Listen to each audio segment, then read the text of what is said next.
Doctor Yunus গ্যাংস্টারকে ছেড়ে দিছে, আমাকে ঢাকায় পোলাকে চৌধু বানাইবার চায়। দেখলাম সুইডেন আসলাম, বাইরে কয় শুনেন কি কয়, নিশ্চয়ই সন্ত্রাসের চাইতে শান্তির পথে আপনি হাঁটেন, আপনি অনেক বেশি পপুলার, জনপ্রিয়তা পাবেন এবং ভালো মানুষ হিসেবে আখ্যায়িত হবেন। তাহলে ভালো মানুষের চাইতে একজন সন্ত্রাসী হওয়া খুব বেশি কি প্রয়োজন? বিগত ফ্যাসিস্ট হাসিনা সরকার নিজের হীন স্বার্থ হাসিলের উদ্দেশ্যে আমার জীবন থেকে কেড়ে নেয় প্রায় ২৭টি বছর। অথচ এই বাঞ্চত আমরা যখন ছোট আছিলাম না, আপনারা সবাই জানেন যে আমরা বড় হয়েছিলাম ঢাকায় তেজকুনি পাড়ায়, বুঝছেন? তেজকুনি পাড়ায় 83 তেজকুনি পাড়ায় আমি বড় হয়েছি। কত নম্বর? 83 তেজকুনি পাড়া। ওই আওলাদেশের মার্কেট আছে, এখানে কিনা ধরেন আপনার ওই যে বিজয় সোনার রোডটা আছে না, ওইখান থেকে লৌড় দিলেও 5 মিনিট। ওইখান থেকে তেজগাঁও রেস্ট হাউসের পিছনে দেখবেন, ওইখানে বেলগাছালা একটা বাড়ি আসছিল, পুরো ঢাকা চর চিনতো তখন, ওইটা ছিল আমগো। ওইখানে আসলাম বা সুইডেন আসলাম, বুঝছেন না? এটা যে ভাই ক্যাচাল করতো রাত দিন। সুইডেন আসলাম 1997 সালে, আমগো বাড়ির সামনে, ভাই দূরেও না, ওখানে না, চাঙ্কারপুলে না, পলাশির মোড়ে না, আমার বাড়ির সামনে রে ভাই, সামনে সে ফালাইলে। হ্যাঁ, ওখানে গালিবরে মারছিল, গালিবের লগে তার ঝামেলা ছিল টেন্ডার বাইরে কয় ফ্যাসিস্ট সরকার তার আটকে রাখছে তোমারে, ফ্যাসিস্ট সরকার কাছে তুমি এটা খুইলা কথা কও না, গেলে গাছলাম খুইলা কথা কও, তোমার খুমাড়া দেহি ভালো করে।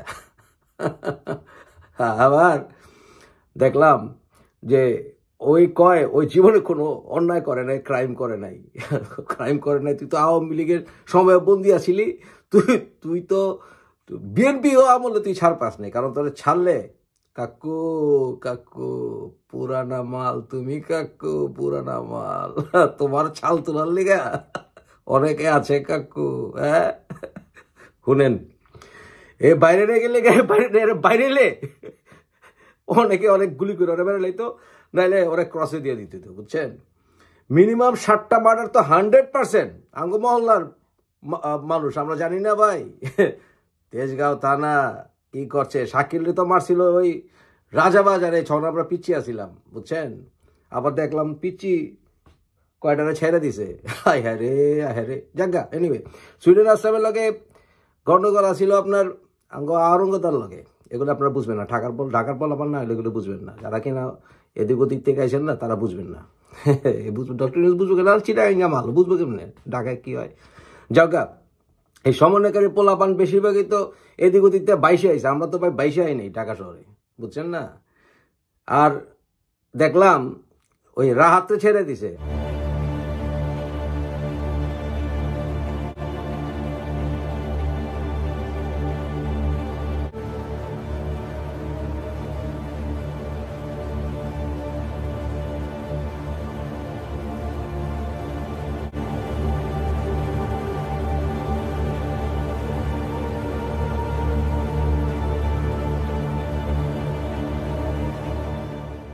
আরে রাহাত আবার আয়না ঘরে যায়। রাহাত, আয়নার চেহারা দেখছিস নিজের? তুমি মাল মাম্মা, তুমি মাল। হ্যাঁ, তুমি ব্লগার মাইরা 20 বছরের জেল পাইছিলা, তুমি বাইরে যাও গা মাম্মা, তুমি আবার আয়না ঘরে যাও। মাম্মা নিজের হোগাটাও আয়নাতে দেখো নাই কোনোদিন মাম্মা। এখন ডক্টর ইউনুস তাহলে আয়না ঘরে নাটক করে। ফারুকি তুমি সাজাইছো রে ভাই, তুমি সাজাইছো। ফেল, সব একটার ফেল। চালায় যাও, রঙ্গিল রূপবান চালাইতাছ, তো রঙিন সানগ্লাস পরো আমার মতো, তাইলে বুঝবো আসল দুনিয়া কি, বুঝছ? সব জানি। আসলাম ভাই যা করলেন ভাই, আমরা তো মরে যাইনি ভাই, যা খেলটা দিলেন ভাই, বাইরে এমনি পিসাব হয়ে গেলেন কা ভাই। আবার রাহাত তুই যা করলি রে ভাই। হ্যাঁ, আমেরিকা চিন্তা করে ডক্টর ইউনুস হালায় 660 কোটি টাকা মাপ পাওয়ার লিগা এমন হয়ে গেল গা, একেরে বিচি কান্দে তুইলা মলি হয়ে গেল গা ভিতরে। আহা, ডক্টর ইউনূস একটা কাম করেন, হজে যান, হজে যান।